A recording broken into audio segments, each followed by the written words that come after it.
Ahmedabad plane crash મામલો. રામનગરના મૃતક મહેન્દ્ર વાઘેલાનો મૃતદેહ પરિવારને સોંપાયો. આણંદના રામનગર ખાતે મહેન્દ્ર વાઘેલાની નીકળી અંતિમ યાત્રા. રાજકીય નેતાઓની ઉપસ્થિતિમાં કરાયા અંતિમ સંસ્કાર.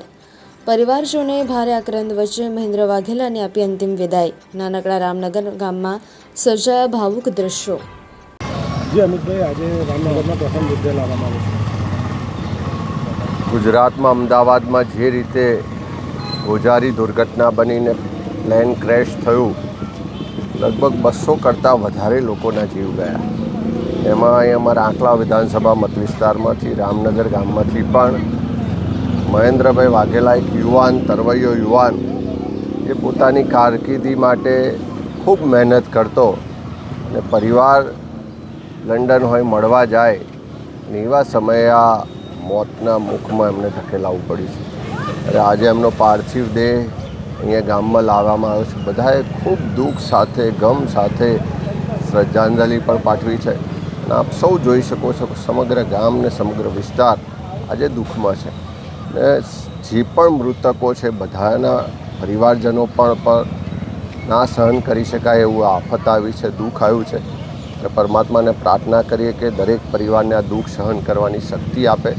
સાથે સાથે સરકારને પણ વિનંતી કરું છું કે હજુ પણ પરિવારો પાર્થિવ દેહની રાહ જોઈ રહ્યા છે. લાંબો સમય થયો છે ત્યારે DNA મેચિંગની બાકીની જે પ્રક્રિયા છે એ ઝડપી કરવામાં આવે. સાથે સાથે અનેક યાત્રીઓ એવા પણ હતા કે જેની આર્થિક સ્થિતિ એટલી સદ્ધર નહોતી. ત્યારે રાજ્ય સરકાર અને કેન્દ્ર સરકાર બંનેને વિનંતી કરીએ છીએ કે આવો ગોઝારો અકસ્માત દુર્ઘટના બની હોય, અનેક લોકોના જીવ ગયા હોય, તપાસ તો થશે કે કોની ક્ષતિ હતી કે શું થયું, પણ રાજ્ય અને કેન્દ્ર સરકાર બંને આ જે પણ મૃતકો છે, ઘાયલો છે, એમના માટે આર્થિક સહાય આપે. આર્થિક સહાયથી જે જીવ ગયો છે, જે પરિવારનો સભ્ય ગયો છે, ક્યારેય પાછો નહીં મેળવી શકાય, પણ પરિવારને મદદ મળશે, થોડી રાહત મળશે. જે રીતે એરલાઇન્સ કંપનીએ આર્થિક મદદની જાહેરાત કરી છે એવી રાજ્ય સરકાર અને કેન્દ્ર સરકાર પણ આર્થિક મદદ જાહેર કરે.